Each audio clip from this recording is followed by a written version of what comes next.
Guess what? It needs to be connected. Apparently, it's not right now.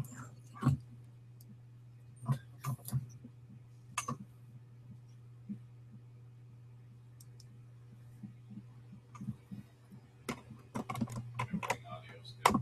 Yeah. They can hear us, right?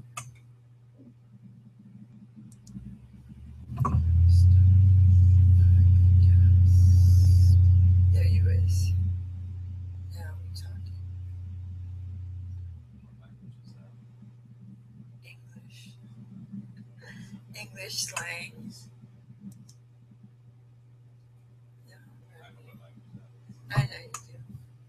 This is my slang. Okay, I've made a point also to stop saying cause. I talk and I say, since I'm cause, I'll say cause. And as a radio show host personality, as it shows, I need technical guidance. Correct? Yeah. Right.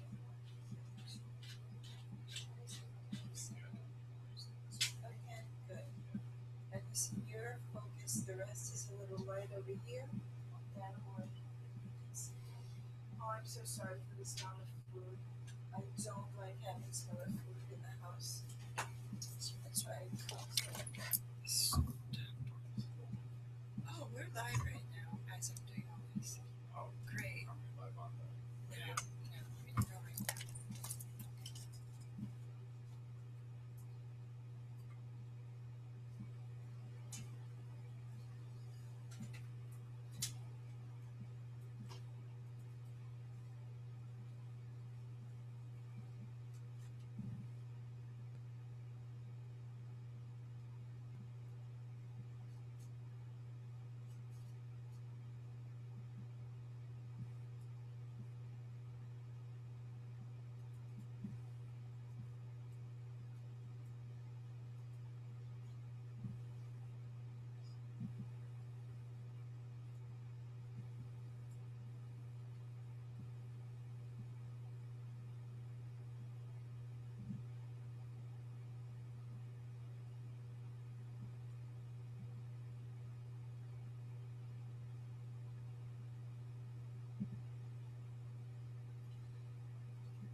Welcome back. Pardon the delay.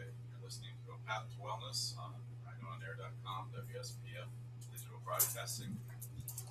I'm Dr. Christopher Jackson, PhD, D1, Florida. And so to get back to this conversation we've been having about psychological disorders, behavioral, or the physiological roots of psychological disorders. And just as a matter of interest, why I'm talking about this stuff might be of some curiosity. I think this show purely as a medical show or directed to physiological disorders. But in developed countries, mental illness leads to the largest proportion of disabilities compared to physical ailments. So in other words, there's a lot more people who are disabled by mental disabilities than there are physical. So there's a lot of justification for getting into this area. It's really not addressed enough in some ways. Certainly when we get to the underlying physiological core causes of psychological disorders. And the percentage currently experiencing mental illness are about 25% of all U.S. adults. So speaking specifically of the U.S., and those with at least one lifetime incident of mental disorder of some sort are at close to 50% of the population. In other words, 1 in 2 of us will have some kind of mental disability or disorder that strikes us at least some part of our life. That's quite a statistic. And that comes from the CDC, by the way, Centers for Disease Control. The devastating to our society, to our economy. Think about the work lives of those people, the lack of contribution to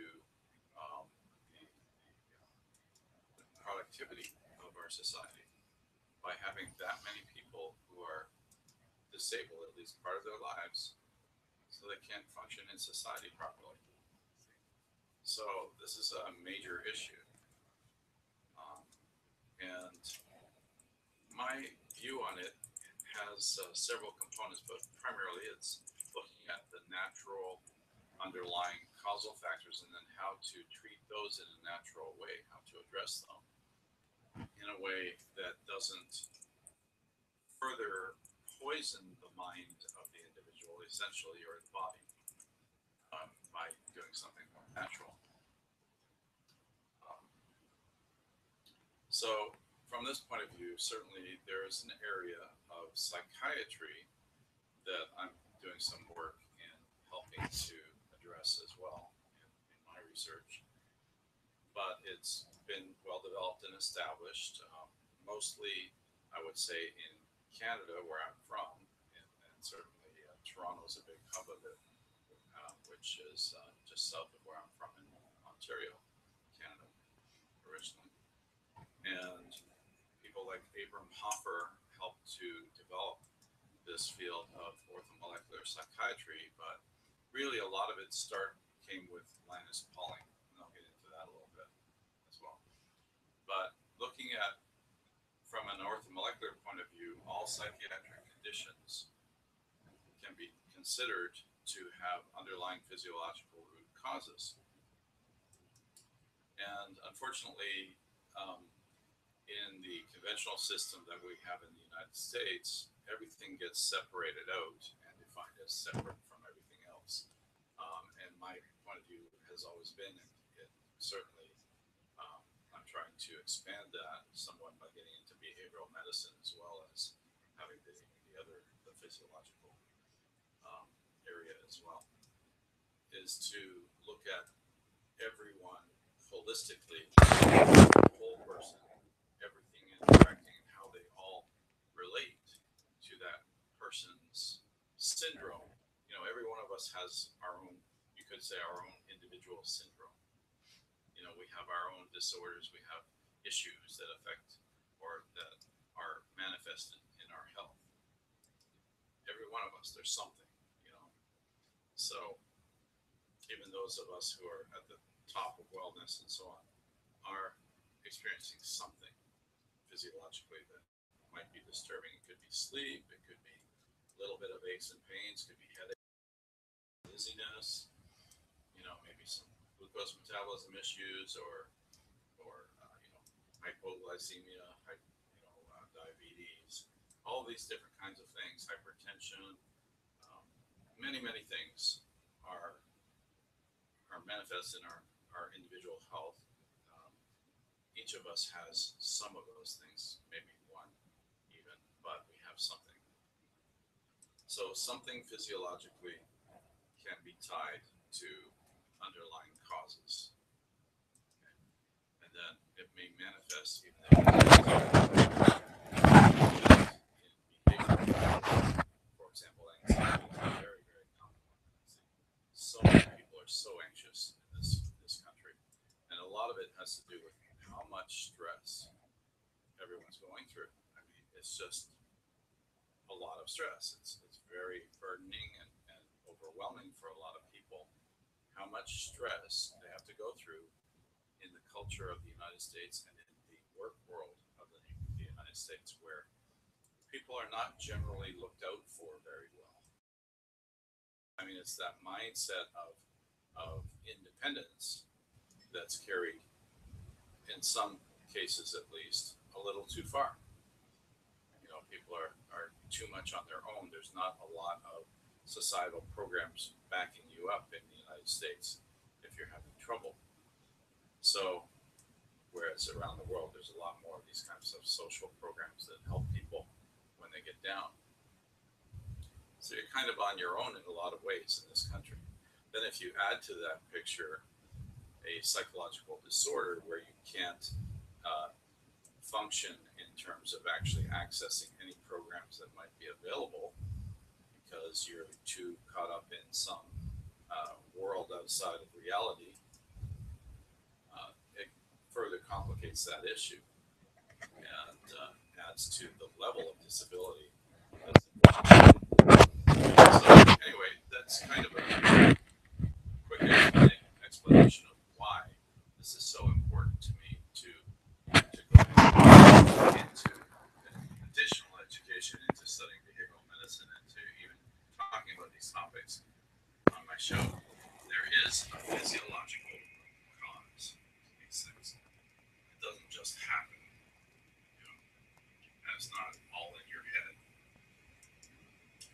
Now, and especially when we talk about disorders that are manifesting biochemically, you can look at the brain on an MRI, functional MRI of an individual with schizophrenia, and it's very definitive. You can tell they're schizophrenic, just like you can look at the brain of someone with Alzheimer's.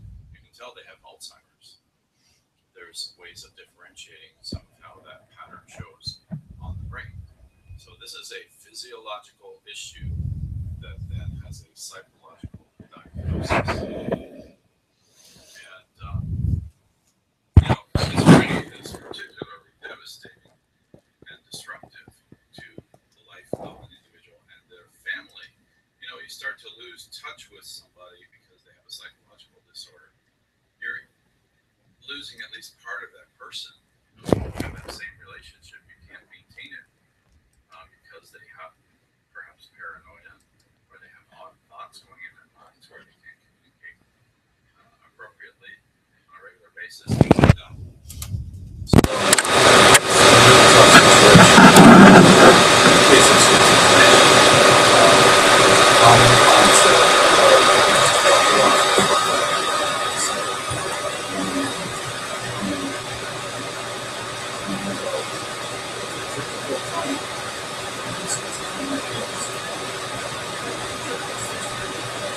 So 90% of those both sciences so onset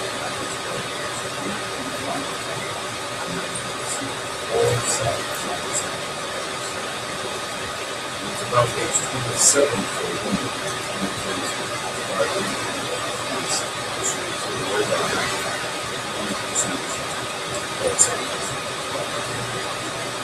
So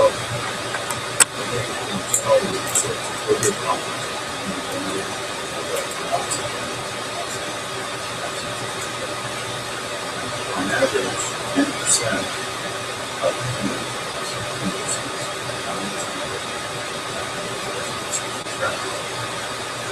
actually successfully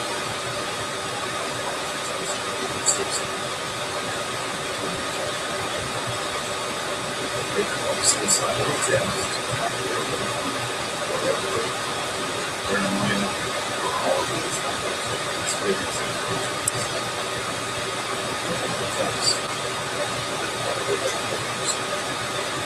So, it's led to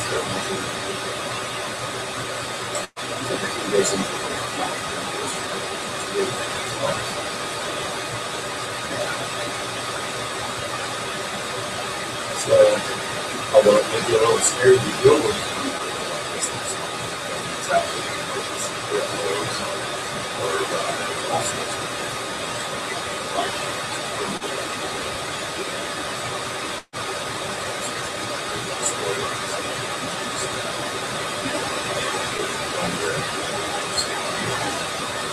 but in most cases, but it's severe.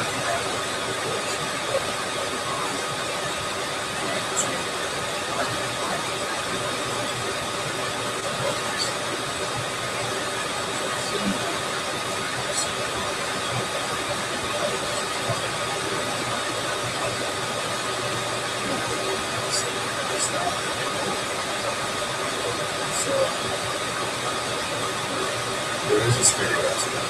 For instance, I would love to have more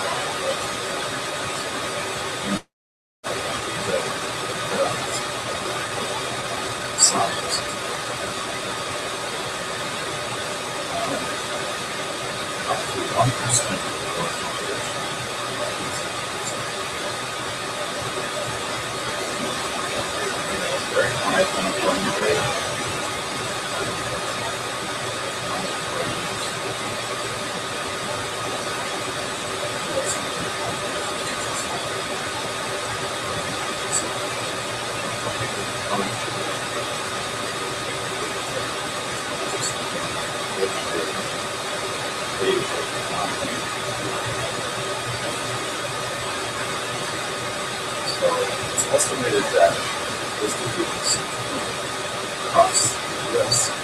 Canadian economies $6.5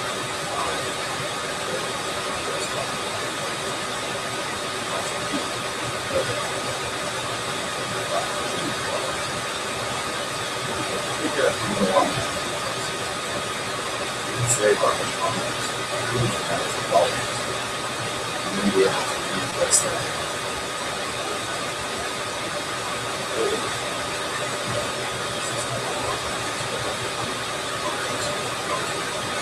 So many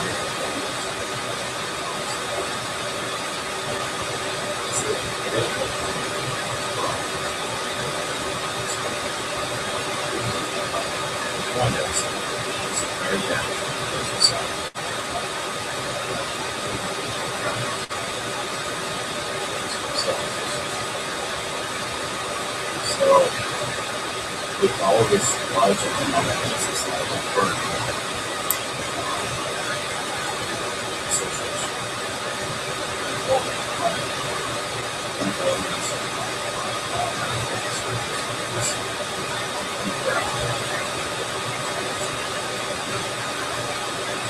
situation,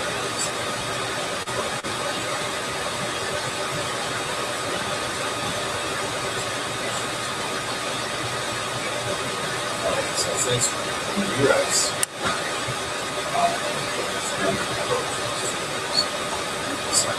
drugs, other not only schizophrenia, essentially, then we have issues of drugs prescribed. And this is not something that's common. That's really all five.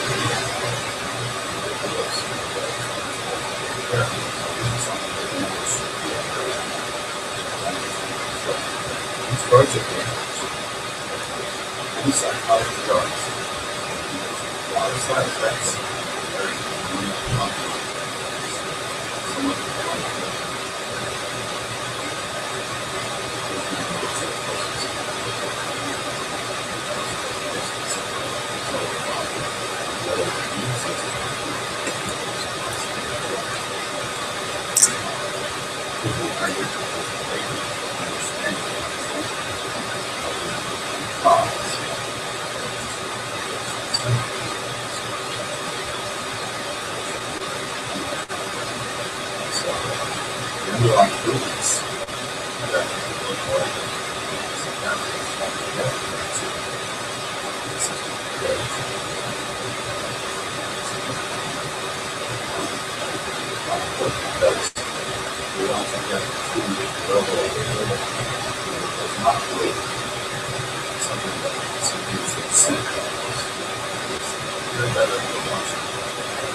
So anyway, that's why I'm talking about this.